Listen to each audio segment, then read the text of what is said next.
Welcome to my YouTube channel maths galaxy hub. आज हम लोग एक्सरसाइज 3.2 पढ़ने जा रहे हैं। जैसा कि आप सभी लोग जानते हैं कि हम लोग pair of linear equation in two variable ये टॉपिक पढ़ रहे हैं। इसको हिंदी में कहते हैं दो चर वाले रैखिक समीकरण युग्म। ये हम टॉपिक पढ़ रहे हैं। इसकी आज दूसरी एक्सरसाइज आपको बतानी है। तो ये मैंने क्वेश्चन लिखे हुए हैं 1 नंबर से 4 नंबर तक, बाकी क्वेश्चन आगे लिखे जाएंगे। तो इसमें पहला क्वेश्चन देखिए, पहले में 2 पार्ट दिए, फर्स्ट सेकंड दिए। पहला क्वेश्चन देखिए, form the pair of linear equations in the following problem and find their solution graphically. ये जो नीचे आपको दिए गए हैं 2 पार्ट, इनके समीकरण बना के इनको ग्राफ विधि से हल करके बताना है। तो पहला क्वेश्चन देख लीजिए इसका। 10 students of class 10 took a part in a mathematics quiz. If the number of girls 4 more than the number of boys, find the number of boys and girls who took a part in the quiz. इसका मतलब ये है कि class 10th के 10 students हैं, 10 छात्रों ने एक गणित की प्रतियोगिता में भाग लिया। इसमें जो बालिकाओं की संख्या है वो बालकों की संख्या से 4 अधिक है। तो बालक और बालिकाओं की अलग अलग संख्या आपको बतानी है, लेकिन ग्राफ विधि से बतानी है। आपको ग्राफिकली सॉल्व करना है। पिछली वाली एक्सरसाइज में मैंने ग्राफ विधि से अगर पेयर ऑफ इक्वेशंस को, पेयर जो भी होता है लीनियर इक्वेशंस को हल करना, मैंने बताया था कि कैसे इसको सॉल्व करना है ग्राफिकली मेथड से। तो वही चीज़ इसमें भी बतानी है। तो हम इसके लिए पहले हम इक्वेशंस बनाएंगे। सबसे पहले का फर्स्ट पार्ट है, आपसे पूछा जा रहा है number of boys and number of girls. तो आपको मान लेना है let the number of boys and girls are x and y. हमने क्या मान लिया, माना क्लास कक्षा 10 के छात्रों की संख्या x और छात्राओं की संख्या y है। इसमें आपको टोटल कितने स्टूडेंट हैं? 10 स्टूडेंट है। इसका मतलब हो गया कि x प्लस y आपका 10 हो जाएगा। ये पहला इक्वेशन हो गया। दूसरी कंडीशन में क्या दिया गया है, number of girls 4 more then the number of boys. यानी जो number of girls mean y है वो 4 more then number of boys. तो आपको लिखना है y इक्वल एक्स प्लस 4, तभी ये दोनों बराबर होंगे। y is 4 more then x, तो x में आप 4 ऐड करेंगे, दूसरा इक्वेशन ये बन जाएगा। इसके लिए आपको क्या करना होता है, ग्राफिकली सॉल्व करने के लिए आपको 2 ऐसे खाने बनाने होते हैं इस तरह से। और मोस्टली मैंने बताया हुआ है पिछले वीडियो में, यहाँ x y, यहाँ पर 0, यहाँ पर 0, इससे आपको आसानी रहेगी। और यहाँ पर भी यही कर लेते हैं, 2 बॉक्स बनाएंगे। एक बॉक्स बन चुका है, एक यहाँ पर बनाएंगे। यहाँ x और यहाँ पर y, यहाँ 0, यहाँ 0। अगर कोई ऐसी वैल्यू नहीं, ऐसी वैल्यू आ जाती है यहाँ पर कि जो ग्राफ में दिखाने में दिक्कत हो, तब हम इनको आप चेंज कर सकते हैं। नहीं तो आप मोस्टली यही रखते हैं 0 और 0। x 0 इसमें रखते हैं। x 0 अगर करेंगे तो देखिए क्या हो जाएगा, 0 plus y equal 10, then y equal आपका 10 हो जाएगा। यहाँ पर 10 हो जाएगा। उसके बाद जब हम यहाँ कोई और वैल्यू मान लेते हैं, y 0 अगर यहाँ पर रखते हैं, अगर y 0 रख दें तो x प्लस 0 इक्वल 10, x आपका 10 हो जाएगा। ये आप रफली भी सॉल्व कर सकते हैं और फेयर में भी कर सकते हैं, कोई दिक्कत नहीं इससे। उसके बाद यहाँ पर देखिए x 0 कर दें तो y आपका कितना आएगा, x की जगह अगर 0 कर दें तो y आ जाएगा 0 प्लस 4, मतलब आपका 4 आ जाएगा। तो यहाँ 4 हो जाएगा। अगर हम y को 0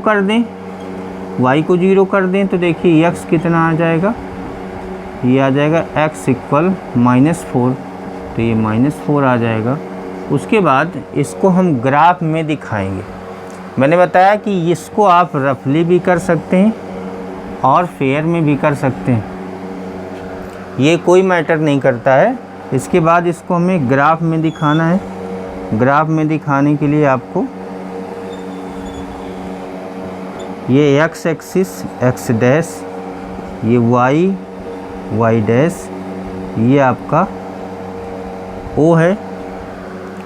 उसके बाद यहाँ पर देख लेते हैं एक्स की पॉजिटिव डायरेक्शन में कितना है 10, वाई की पॉजिटिव में मैक्सिमम 10 है, एक्स की नेगेटिव में -4 है। तो पहले एक्स की पॉजिटिव में मैक्सिमम 10 है, तो हम ऐसा लिखेंगे यहाँ पर कि 10 ये अपनी रेंज में आ जाए। तो हम 2 के पार्ट कर लेते हैं, 2, 4, 6, 8 और 10, 2, 4, 6, 8, 10। उसके बाद x के माइनस में देखिए -4 है, तो यहाँ पर जितनी डिस्टेंस ये है वही लगभग डिस्टेंस लेंगे, -2, -4। जब हम इसको ग्राफ पेपर में बनाएंगे तो बिल्कुल एग्जैक्ट बनेगा, बिल्कुल उसमें आपको नापना नहीं पड़ेगा क्योंकि खानों की संख्या बराबर होती है उसमें। y के पॉजिटिव में 10 है, यही सेम यही वाली डिस्टेंस होगी, 2, 4, 6, 8, 10, 2, 4, 6, 8, 10 और y के प्लस, ये तो पॉजिटिव है, y में निगेटिव है नहीं, तो निगेटिव वाले को ऐसे छोड़ देंगे। अब हम एक एक को पहले देखते हैं, x0 y10, x0 का मतलब ये लाइन हो गई और y10 आपका ये हो जाएगा, x0 y10 ये पॉइंट हो जाएगा आपका। उसके बाद y0 x10 ये वाला हो जाएगा। y0 का मतलब है कि x वाले एक्सिस पर जो होगा वो 10 नंबर पर, तो x 10 है, y0 इसका मतलब इस लाइन पर होगा। उसके बाद इसको हम मिला देते हैं,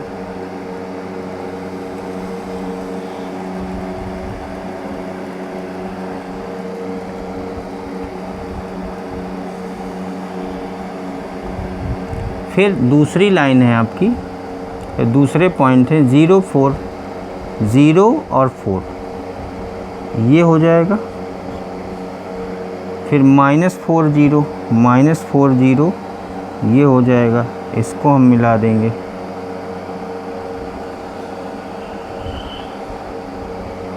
तो ये दो लाइन्स हैं, इन लाइन्स को हम पहली वाली लाइन है x + y = 10, दूसरी लाइन है y = x + 4। उसके बाद ये पॉइंट ऑफ इंटरसेक्शन जहाँ पर ये दोनों लाइन एक दूसरे को कट कर रही हैं उसको हम नाप लेते हैं या हम खाने के हिसाब से गिन लेते हैं। देखिए ये लगभग 3 के सामने है और इधर 7 के सामने, तो इसके जो कोऑर्डिनेट्स होंगे वो होंगे 3, 7। जहाँ पर ये एक दूसरे को कट कर रही हैं, इंटरसेक्ट कर रही हैं, उसके जो पॉइंट होते हैं वही इसका सलूशन होता है। इसका मतलब आप कह सकते हैं ग्राफिकली x = 3 एंड y = 7, ये आपके नंबर ऑफ गर्ल्स, हमने नंबर ऑफ बॉयज़ माने थे x और नंबर ऑफ गर्ल्स मानी थी y, तो नंबर ऑफ बॉयज़ आपके आ जाएंगे, number of boys student = 3, number of girls = 7। यही आपको नंबर निकालने थे। क्वेश्चन नंबर 1 का सेकेंड पार्ट देखिए। 5 pencils and 7 pens together cost ₹50. 7 pencils and 5 pens together cost 46. Find the cost of 1 pencil and 1 pen. तो हम इसके लिए हम क्या करेंगे, let the cost of 1 pencil is ₹x and 1 pen is ₹y। हमने एक पेंसिल और एक पेन की कीमत x और y रुपए मान ली। उसके बाद आपको क्या दिया गया है क्वेश्चन में, 5 पेंसिल एंड 7 पेन, इन दोनों की कास्ट आपकी 50 रुपये है। इसका मतलब ये हो गया कि 5 पेंसिल, एक पेंसिल x रुपीज़ की है तो 5 पेंसिल हो जाएंगी 5x की, तो 5x प्लस एक पेन है y रुपीज़ का, तो 7 पेन हो जाएंगे 7y रुपीज़ के। 7y इनको मिलाकर ये आपके 50 रुपए के हैं। ये पहला ही क्वेश्चन हो जाएगा। उसके बाद दूसरे उसमें लिखा है 7 pencil and 5 pens. 7 pencil 7x, 5 pen 5y equal 46। 5 pencil और 7 पेन की कीमत 50 रुपये और 7 पेंसिल और 5 पेन की कीमत मिला के 46 रुपये। तो आपको अलग अलग कीमत बतानी है पेंसिल और पेन की। तो ये दो इक्वेशन हो गए। उसके बाद आपको यहाँ पर बॉक्स बनाना है जैसे पिछले क्वेश्चन में किया है।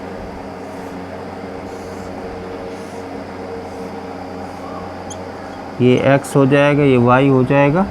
यहाँ पर x की ऐसी वैल्यू रखते हैं जिससे y की अलग अलग वैल्यू प्राप्त हो। तो सबसे पहले x अगर 0 मान लेते हैं सपोज दैट, तो y का मान देखिए 50/7 आएगा। 50/7 ग्राफ में दिखाने में बहुत दिक्कत होती है, तो ऐसी कुछ और वैल्यू मान लेते हैं जिससे पूरी वैल्यू आ जाए।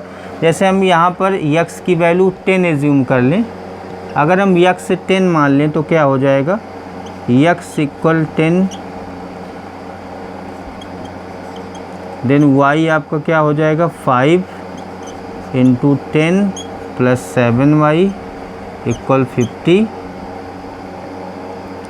तो 50 + 7y इक्वल 50, तो 7y आपका हो जाएगा 0, y आपका 0 हो जाएगा। उसके बाद x की वैल्यू अगर हम 3 मान लें, if x is 3 then 5 × 3 + 7y equal 50। 15 + 7y equal 50, then 7y equal 50 में 15 माइनस हो जाएगा 35, y इक्वल आपका आ जाएगा 5। तो ये यहाँ पर 3 और यहाँ पर आ जाएगा 5। उसके बाद दूसरा बॉक्स यहाँ पर है,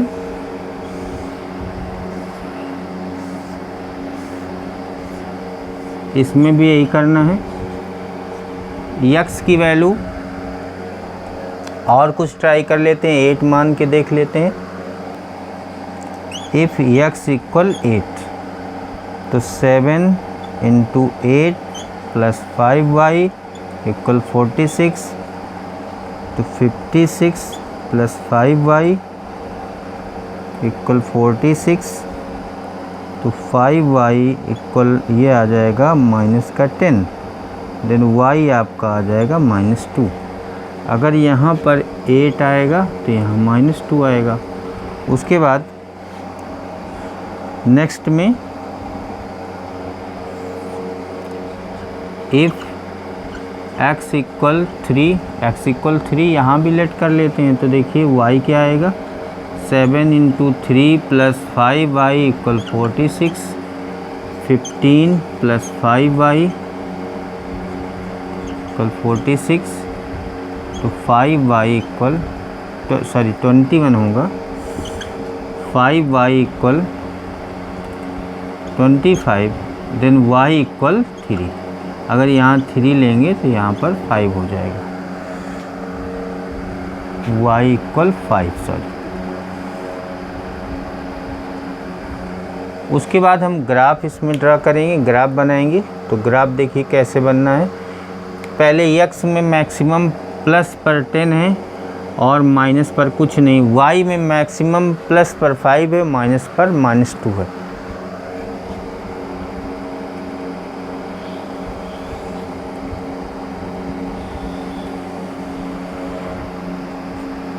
x पर मैक्सिमम 10 है,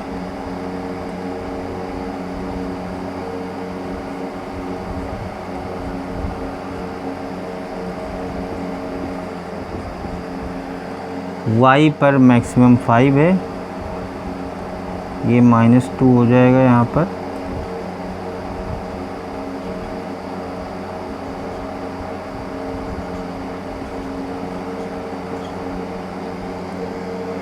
अब इसको 10 और 0, 10 x पर 10 और y पर 0, मतलब x ये वाला होगा x 10 और y 0 आपका ये हो जाएगा। उसके बाद x 3 y 5, x 3 ये हो जाएगा, y 5 आपका यहाँ पर हो जाएगा, इसके सामने 3 है, इसके सामने 5। इन दोनों को हम मिला देंगे स्केल से। उसके बाद दूसरा देखिए x 8 y - 2, x 8 y - 2 ये यहाँ पर हो जाएगा। फिर दूसरा कॉमन पॉइंट है 3 5, तो यही रहेगा, इसको मिला देंगे। तो ये पहली वाली जो आपकी लाइन है ये आपकी लाइन कही जाएगी 5x + 7y, 5x + 7y = 50। और जो दूसरी वाली लाइन है 7x + 5y = 46। ये दोनों जिस पॉइंट पर कट कर रहे हैं, एक दूसरे को प्रतिच्छेदित कर रहे हैं, काट रहे हैं, उसके कोऑर्डिनेट्स हैं 3, 5। तो यहाँ पर क्या करना है, जो x का मान है, पहला x कोऑर्डिनेट होता है, y कोऑर्डिनेट, x आपका हो जाएगा 3, y हो जाएगा 5। हमने क्या एज्यूम किया था, let the cost of 1 pencil is x and 1 pen is y। तो जो पेंसिल की कीमत है वो 3 रुपया और पेन की कीमत 5 रुपये हो जाएगी। तो आपको लिखना है the cost of 1 pencil is ₹3 and 1 pen is ₹5। यही आपको निकालना था।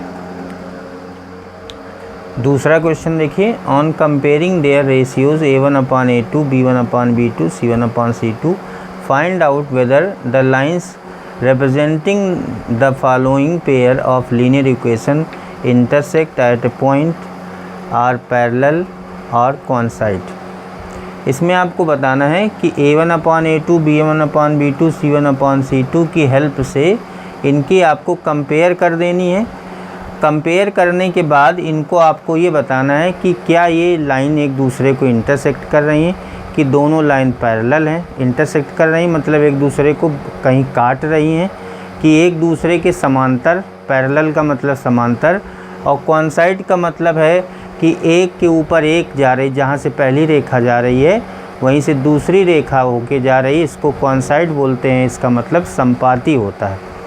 तो आपको इन सभी तीनों को चेक करना है कि कौन सा पेयर यानी कौन सी रेखाएं ऐसा कर रही, कौन सी रेखाओं के ये गुण हैं। तो हम एक एक को चेक करते हैं। ये मैंने शॉर्ट में रूल लिख दिए हैं। If A1/A2 does not equal to B1/B2 then intersecting line, मतलब लाइन से एक दूसरे को इंटरसेक्ट करेंगी, यानी पहला वाला होगा। If A1/A2 equal B1/B2 does not equal to C1/C2 then parallel lines, जो लाइंस होंगी वो समांतर होंगी यानी पैरेलल होंगी। If A1/A2 equal B1/B2 equal C1/C2 then coincident line, मतलब रेखाएं संपाती होंगी। तो ये मैंने शार्ट में लिख दिया है। इसकी हेल्प से आपको तीनों को करना है। सबसे पहले तो मैं ये बता दूं कि जो लीनियर इक्वेशन का टाइप होता है उसको हम कंपेयर कर लिख देते हैं, फिर उसी से कंपेयर करेंगे। A1x + B1y + C1 = 0 and A2x + B2y + C2 = 0। अगर प्लस में लिखा है तो आप प्लस वाले से कंपेयर करेंगे, अगर इक्वल में लिखा है तो आप इक्वल वाले से कंपेयर करेंगे। दोनों चीज़ सेम है, उससे कोई मैटर नहीं करता है कि C1 यहाँ पर प्लस में लिखा है कि इक्वल में लिखा है। तो यहाँ पर मैं पहले क्वेश्चन में बता दे रहा हूँ, बाकी को आपको डायरेक्ट लिखना है। कंपेयर करने का मतलब है जो पहली वाली लाइन में x का कोफिशिएंट होता है वो A1 होता है, A1 आपका 5 हो गया। जो y का कोफिशिएंट होता है वो B1 होता है, B1 हो गया -4, और C1 जो कांस्टेंट होता है वो जो लिखा है वो कांस्टेंट होता है, उसको C1 बोलते हैं। एक बार फिर से देख लें, पहली लाइन में जो x का कोफिशिएंट होता है वो A1 होता है, जो y का कोफिशिएंट होता है वो आपका b1 होता है, जो कांस्टेंट होता है वो c1 होता है। दूसरी लाइन में जो x का कोफिशिएंट वो a2 होता है, जो y का कोफिशिएंट वो b2 होता है, और जो कांस्टेंट है वो c2 होता है। कोफिशिएंट का मतलब गुणांक है। x का गुणांक 5 है तो a1 5 होगा, y का गुणांक -4 है तो b1 -4 होगा, कांस्टेंट 8 है, अचर 8 है तो c1 8 होगा। इसी तरह से ये सब लिखने के बाद आपको क्या करना है कि a1/a2 निकाल लेना है, ये आ रहा है 5/7। उसके बाद b1/b2 निकाल लेना है, ये आ जाएगा -4/6। इसको आप लिख लेंगे -2/3। अगर a1/a2 b1/b2 के इक्वल आ रहा है तब तो हम c1/c2 निकालेंगे, नहीं तो हमें ज़रूरत नहीं पड़ेगी। अगर यही दोनों इक्वल नहीं आ रहे, डज़ नॉट इक्वल हैं, तो फिर आगे चेक करने की आपको ज़रूरत नहीं है। ये पहली कंडीशन बन जाएगी। यहाँ पर क्या हो रहा है, a1/a2 does not equal to b1/b2, क्योंकि a1/a2 आपका 5/7 है और b1/b2 -2/3 है, तो ये दोनों इक्वल नहीं है। सो lines intersect at A point, या आप इसको शॉर्ट में लिख सकते हैं कि लाइन्स आर इंटरसेक्टिंग या इंटरसेक्टिंग लाइन। ये इसका पहले वाले का आंसर हो जाएगा कि पहली वाली लाइन्स, पहला वाला जो पेयर है वो इंटरसेक्ट करेगा। दूसरे वाले को चेक कर लेते हैं, बहुत आसान है, कोई दिक्कत नहीं। इसमें देखिए a1 आपका 9 हो जाएगा, मैं लिख देता हूँ एक बार, 9x + 3y + 12 = 0 and 18x + 6y + 24 = 0। यहाँ से a1 आपका 9 आ गया, b1 आपका 3 हो जाएगा, c1 आपका 12 हो जाएगा, a2 18 हो जाएगा, b2 6 हो जाएगा, c2 24 हो जाएगा। यहाँ पर देखिए x का जो कोफिशिएंट है वो a1 होगा, यहाँ पर ये b1 होगा, ये c1 होगा, ये a2 होगा, ये b2 होगा, c2। आपको डायरेक्ट लिखना है, बार बार आपको ये लिखने की ज़रूरत नहीं पड़ेगी। अब आपको करना क्या है, a1/a2 निकाल लेना है, 9/18। इसको आप सॉल्व करेंगे तो 1/2 आएगा, फिर कॉमा लगा देंगे, b1/b2 निकाल लेंगे, ये आ जाएगा 3/6, 1/2 आ जाएगा। देखिए ये भी बराबर आ गया। अगर ये दोनों बराबर आ जाएं तो फिर c1/c2 निकालना ही पड़ेगा।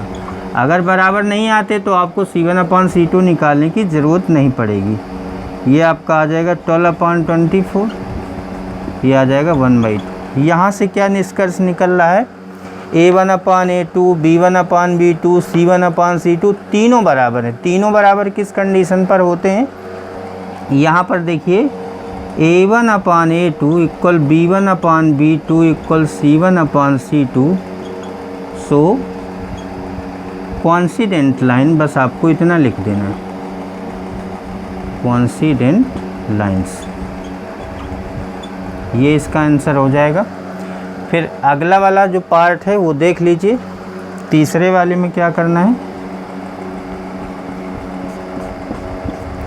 यहाँ पर मैं सीधे लिख देता हूँ, a1 आपका कितना हो जाएगा, a1 6 होगा, b1 होगा -3, c1 10 हो जाएगा, a2 आपका 2 होगा, b2 -1 और c2 हो जाएगा -9।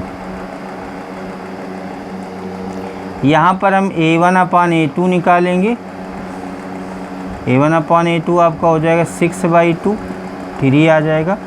फिर b1/b2 3/-1 -3 आएगा। उसके बाद c1/c2 की ज़रूरत नहीं पड़ेगी क्योंकि यही दोनों नहीं बराबर हैं, तो यहाँ पर आ जाएगा a1/a2 does not equal to b1/b2। इसका मतलब ये हो गया कि ये दोनों लाइंस एक दूसरे को इंटरसेक्ट करेंगी, क्योंकि ये कंडीशन पहले वाले के लिए, तो ये पहला वाला और तीसरा वाला दोनों एक जैसे हैं, दूसरा वाला अलग हो जाएगा। तीसरा पार्ट देखिए दूसरे का, ये आपको लाइंस दी गई हैं, इसमें आपको क्या करना है, A1 देखना है, A1 6 हो जाएगा, B1 हो जाएगा -3, C1 हो जाएगा 10। x का कोफिशिएंट A1, y का कोफिशिएंट B1 और ये कांस्टेंट C1। उसके बाद दूसरी लाइन में ये A2 2 हो जाएगा, B2 -1 हो जाएगा, C2 9 हो जाएगा। अब आपको क्या करना है, A1 अपान A2 निकालना है, ये 6/2 आएगा, 3 आ जाएगा। उसके बाद B1 अपान B2 निकालना है, -3 अपान -1, ये भी 3 आ जाएगा। अगर दोनों बराबर आ रहे हैं तो आपको फिर C1 अपान C2 निकालना पड़ेगा, ये आ जाएगा 10/9। तो यहाँ से हम क्या देख रहे हैं कि पहले दो रेशियो तो बराबर हैं, मतलब A1 upon A2 B1 upon B2 के बराबर है, बट ये दोनों किसके बराबर नहीं है, C1 अपान C2 के, क्योंकि ये 3 है, ये 3 है, 10/9 है, does not equal to C1 upon C2। तो ये कौन सी कंडीशन हो जाएगी, पैरेलल लाइंस। इसका आंसर हो जाएगा पैरेलल लाइंस।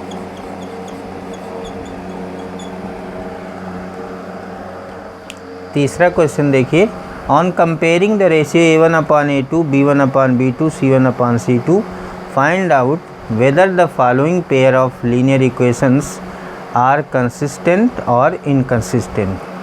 तो मैं आप लोगों को बता दूं कि आप जैसे आपने पिछले वाले क्वेश्चन में कंपेयर किया है A1 upon A2 B1 upon B2 C1 upon C2, वही तीनों चीज़ें इसमें भी निकालनी है, लेकिन उसमें आपको बताना था कि इंटरसेक्ट एट ए पॉइंट है, कि लाइन पैरेलल है, कि कोइंसिडेंट लाइन है। यहाँ पर आपको बताना है कंसिस्टेंट है कि इनकंसिस्टेंट है, मतलब संगत हैं कि असंगत हैं। इसको हम संगत बोलते हैं, असंगत और संगत। कंसिस्टेंट का मतलब संगत, इनकंसिस्टेंट का मतलब असंगत। तो हम पहला पार्ट लेके चलते हैं। देखिए पहला पार्ट है तीसरे का, जैसे आपका इक्वेशन है 3x + 2y = 5, दूसरा है 2x - 3y = 7। मैंने अभी बताया था आपको, चाहे कांस्टेंट प्लस में लिखा हो चाहे इक्वल में लिखा हो, वही C1 C2 होता है। ये C1 हो जाएगा, C2 हो जाएगा। अगर ऐसे लिखा है तो आपको एग्ज़ाम में लिख देना है comparing A1x + B1y = C1 and A2x + B2y = C2। जिसमें इक्वल लगा हुआ है इक्वल वाले से कंपेयर करेंगे, जिसमें प्लस लगा हुआ है तो +C1 = 0 +C2 = 0, ऐसा लिख सकते हैं। या आप डायरेक्ट लिख सकते हैं इसको, A1 आपका 3 हो जाएगा, B1 2 हो जाएगा, C1 5 हो जाएगा, A2 आपका 2 हो जाएगा, B2 -3 हो जाएगा, C2 7 हो जाएगा। एक बार फिर से देख लीजिए, ये A1 हो जाएगा, ये B1 हो जाएगा, ये C1 हो जाएगा, A2 B2 C2 हो जाएगा। उसके बाद आपको कंडीशन चेक करना है कि कौन सी कंडीशन फॉलो कर रही है। A1 अपान A2 निकाल लीजिए, 3/2। फिर B1 अपान B2 निकाल लेते हैं, 2/-3। दोनों बराबर नहीं है। A1 upon A2 does not equal to B1 upon B2। तो आपको जब पहले दो रेशियो बराबर नहीं है तो तीसरा आपको निकालने की ज़रूरत नहीं है। इसका मतलब ये हो जाएगी पहली कंडीशन। पहली कंडीशन में क्या होता है कि लाइन इंटरसेक्ट करती हैं और जो सॉल्यूशन होता है पेयर वो कंसिस्टेंट होता है। लीनियर इक्वेशंस जो होते हैं वो कंसिस्टेंट होते हैं। तो आपको बस इतना लिखना है कंसिस्टेंट है कि इनकंसिस्टेंट है। तो कंसिस्टेंट हो जाएगा पहले वाले का आंसर। दूसरा पार्ट देखते हैं। दूसरा पार्ट आपका ये है 2x - 3y = 8 and 4x - 6y = 9। तो यहाँ पर क्या आ जाएगा, A1 2, B1 -3, C1 8, A2 4, B2 -6 और C2 9। फिर A1 अपान A2 निकालेंगे, 2/8 1/4 हो जाएगा, 2/4 सॉरी 1/2 आ जाएगा। उसके बाद B1 अपान B2 निकालना है, ये आ जाएगा -3 अपान -6 1/2 हो जाएगा। ये दोनों बराबर आ गए, तब आपको C1 अपान C2 भी निकालना पड़ेगा, ये आ जाएगा 8/9। तो यहाँ हम देख रहे हैं कि पहले दो रेशियो तो बराबर है, तीसरा बराबर नहीं है।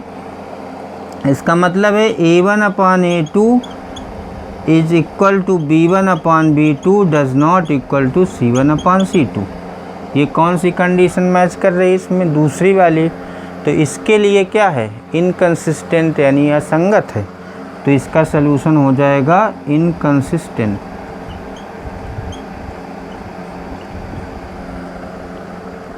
थर्ड पार्ट इसका देखते हैं। 3x अपान 2 प्लस 5y अपान 3 equal 7, 9x minus 10y equal 14।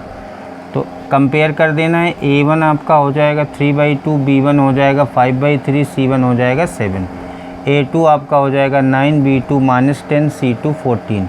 फिर आपको A1 अपान A2 निकालना है, ये आ जाएगा 3/2/9, ये आएगा 1/6। फिर B1 अपान B2 आपको निकालना है, ये आ जाएगा 5/3 इंटू -10, ये आएगा -1/6। तो पहले दोनों बराबर नहीं है, तो तीसरा पेयर निकालने की ज़रूरत नहीं पड़ेगी। तो A1 upon A2 does not equal to B1 upon B2। इसका मतलब है कि पहली कंडीशन हो जाएगी pair of linear equation consistent होगा, तो इसके आंसर में लिख देना है कंसिस्टेंट। इसका फोर्थ पार्ट देख लेते हैं। फोर्थ पार्ट ये दिया गया है, ये A1 B1 C1 A2 B2 C2। तो वहाँ से लिख लेते हैं। A1 आपका हो जाएगा 5, B1 हो जाएगा -3, C1 हो जाएगा 11, A2 आपका हो जाएगा -10, B2 6 हो जाएगा और C2 -22 हो जाएगा। उसके बाद हम A1 अपान A2 निकालते हैं, ये आ जाएगा 5/10 -1/2 होगा। फिर B1 अपान B2 निकालते हैं, ये हो जाएगा -3/6, ये भी -1/2। फिर C1 अपान C2 11 -22, ये भी -1/2। तो यहाँ से हम क्या देख रहे हैं कि तीनों बराबर आ रहे हैं, तीनों इक्वल हैं। A1 upon A2 equal B1 upon B2 equal C1 upon C2।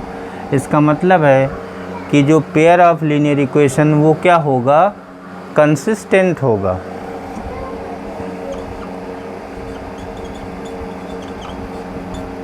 इसका फिफ्थ नंबर देख लेते हैं।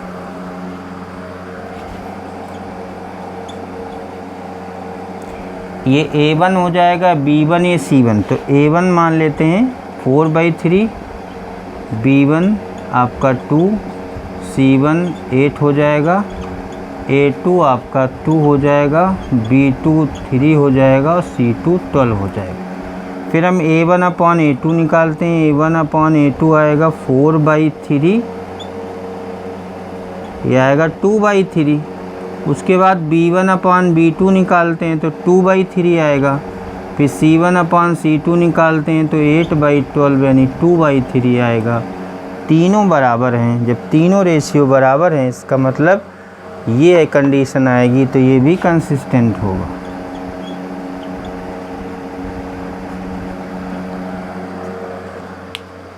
क्वेश्चन नंबर 4 देखिए। Which of the following linear equations are consistent?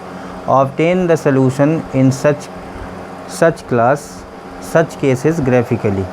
इसमें जो 4 क्वेश्चन दिए, इनमें से जो कंसिस्टेंट हैं, क्योंकि जो कंसिस्टेंट होंगे केवल उन्हीं का सलूशन फाइंड किया जा सकता है, बाकी इनकंसिस्टेंट का सलूशन नहीं होगा। तो पहले हम चेक करते हैं कि कौन से कंसिस्टेंट हैं। इसके लिए हम यही रूल अपनाएंगे जो हमने तीसरे वाले में किया है, थर्ड वाले में। तो हम चौथे का पहला लेके चलते हैं। चौथे का पहले पार्ट में देखिए A1 आपका हो जाएगा 1, B1 हो जाएगा 1, और C1 हो जाएगा 5। A2 आपका हो जाएगा 2, B2 हो जाएगा 2 और C2 हो जाएगा 10। फिर हम रेशियो निकालते हैं। A1 upon A2 equal 1/2, B1 upon B2 equal 1/2, C1 upon C2 equal 5/10 और इसको भी अगर सॉल्व करेंगे तो 1/2 आएगा। तो तीनों बराबर हैं। A1 upon A2 equal B1 upon B2 equal C1 upon C2। इसका मतलब है कि ये कंसिस्टेंट है।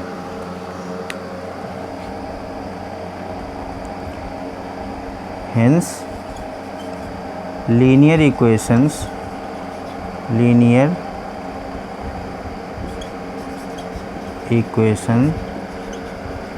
Are consistent. अगर कंसिस्टेंट है तो इसको सॉल्व करना है ग्राफ से, तो ग्राफिकली सॉल्व करना मैंने बताया हुआ है, एक बार मैं फिर से बता देता हूँ। पहले हम इक्वेशंस को लिखते हैं। x + y इक्वल 5, दूसरा है 2x + 2y इक्वल 10,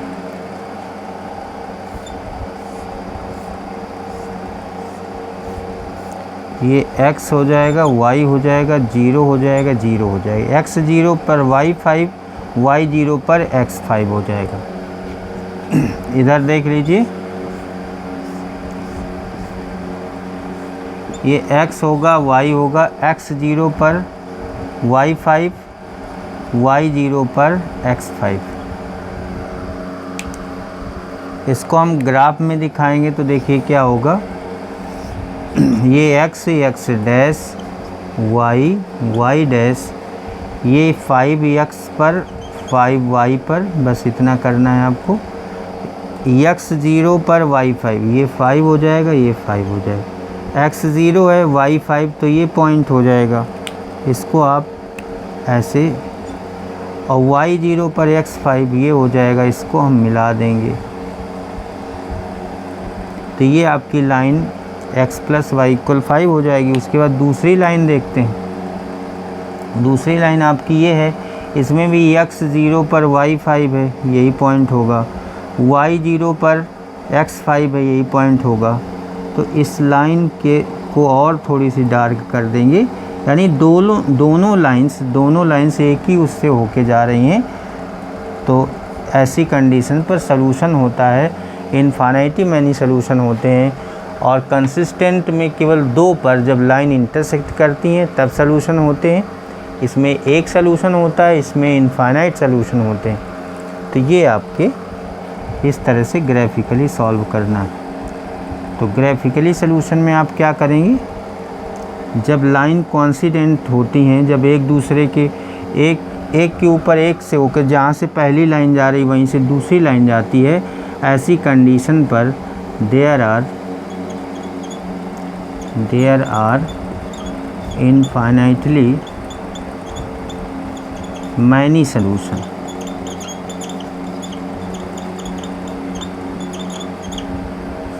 इस निकाय के अनंत हल होते हैं, मतलब अनेक हल होते हैं, ऐसा कहा जाता है। फोर्थ का सेकेंड पार्ट देखिए, x - y इक्वल 8 दिया है, x - y इक्वल 8 दिया है, और दूसरा दिया है 3x - 3y इक्वल 16 दिया है।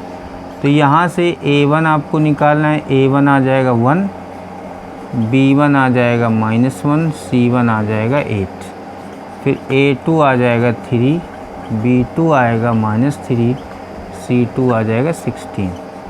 a1 अपान a2 निकालेंगे 1/3, b1 अपान b2 निकालना है -1/3, और सॉरी -1 अपान -3, तो ये भी आ जाएगा 1/3, और c1 अपान c2 इज 16, 8 अपान 16 ये आ जाएगा 1/2। तो यहाँ पर पहले दो रेशियो बराबर हैं, a1 अपान a2 बराबर है b1 अपान b2 के, does not equal to c1 upon c2। तो ऐसी कंडीशन पर जो इक्वेशंस होते हैं वो इनकंसिस्टेंट होते हैं, इनकंसिस्टेंट तो इनकंसिस्टेंट से आपको मतलब नहीं, क्योंकि इसका सलूशन होगा ही नहीं, तो केवल कंसिस्टेंट वाले का सलूशन होगा। केवल आपको उन्हीं के सलूशन फाइंड करने हैं जो कंसिस्टेंट हैं। एक और चेक कर लेते हैं इसका थर्ड पार्ट। यहाँ पर देखिए 2x + y = -6 है, तो a1 आपका 2 हो जाएगा, b1 आपका 1 हो जाएगा, c1 -6 हो जाएगा, a2 आपका 4 होगा, b2 -2 और c2 आपका -4 होगा। तो a1/a2 निकालेंगे, 2/1 होगा, b1/b2 निकालेंगे, 2/4 होगा, 1/2, b1/b2 1/-2 होगा, और c1/c2 की ज़रूरत नहीं, क्योंकि पहला 1/2 आ रहा है, दूसरा -1/2। तो a1/a2 does not equal to b1/b2। इसका मतलब है कि ये कंसिस्टेंट होगा। अगर कंसिस्टेंट है तो इसका सलूशन होगा, और सलूशन आपको ग्राफ विधि से जैसे बताया गया है वैसे फाइंड कर लेना है। क्वेश्चन नंबर 5 देखिए, half the perimeter of the rectangular garden whose length is 4 metre more than its breadth is 36 metre, find the dimension of the garden. एक आयताकार बाग की जो परिमाप है वो 36 दी गई है, जबकि इसमें क्या लिखा हुआ है, इसकी लेंथ 4 मीटर ज़्यादा है इसकी ब्रेथ से, मतलब इसकी लंबाई इसकी चौड़ाई से 4 मीटर ज़्यादा है, और इसका परिमाप 36 मीटर है। तो इसकी भुजाएं ज्ञात कीजिए, यानी लंबाई और चौड़ाई ज्ञात कीजिए। तो 5 नंबर में हम मान लेते हैं, let the length and breadth of the garden be x and y metres. x और y मीटर में हम मान लेते हैं। इसमें आपको क्या दिया गया है कि length x is 4 more than breadth, यानी चौड़ाई से 4 मीटर ज़्यादा है। तो x = y + 4 होगा, क्योंकि चौड़ाई में हम जब 4 मीटर ज़्यादा ऐड करेंगे, 4 ऐड करेंगे, तब ये इसके इक्वल हो जाएगा। तो ये आपका पहला इक्वेशन हो जाएगा, x - y = 4, पहला इक्वेशन होगा। इसका पेरीमीटर आपको 36 दिया है, यानी परिमाप इस आपको 36 दिया है। तो परिमाप क्या होता है, आयत का परिमाप होता है 2 लेंथ + ब्रेथ, ये आपको 36 गिवन है। तो x + y ये हो जाएगा 36/2, 18 हो जाएगा। तो x + y आपका 18 आ जाएगा। ये सेकेंड इक्वेशन हो जाएगा। दोनों इक्वेशंस को हम ऐड कर देंगे, ये पहला इक्वेशन है, दोनों को ऐड कर देंगे तो ये आ जाएगा 2x = 22, x हो जाएगा 11। x की वैल्यू हम इक्वेशन सेकेंड में रख देंगे, तो 11 + y = 18, तो y आपका आ जाएगा 18 - 11, y आ जाएगा 7। मीन इसकी लेंथ आपकी आ जाएगी, लेंथ हमने x सेलेक्ट करी है तो लेंथ आ जाएगी 11 मीटर और ब्रेथ आ जाएगी आपकी 7 मीटर। उसके बाद क्वेश्चन नंबर 6 में देखिए, given the linear equation 2x - 3y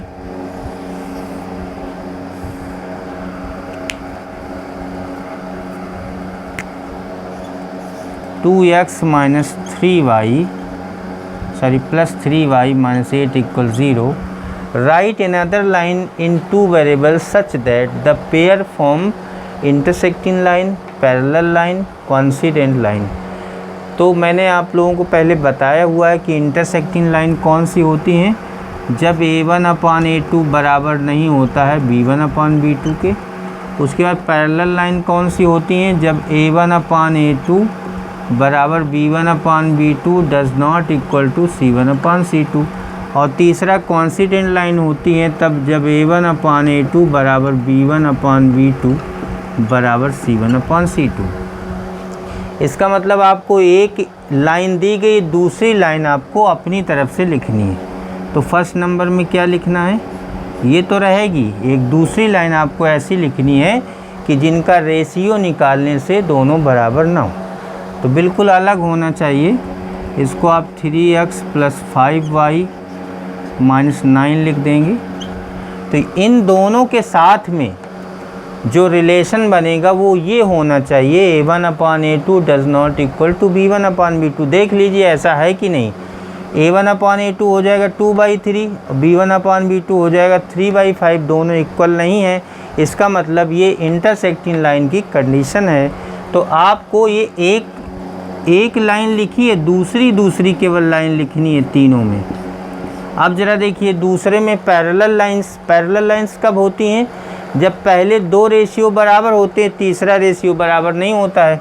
तो आपको क्या करना है, यहाँ 2x + 3y है, ये दोनों सेम लिख दीजिए, 2x + 3y। यहाँ -8 के बजाय और कुछ लिख देते हैं, -12 लिख देते हैं या +12 लिख देते हैं।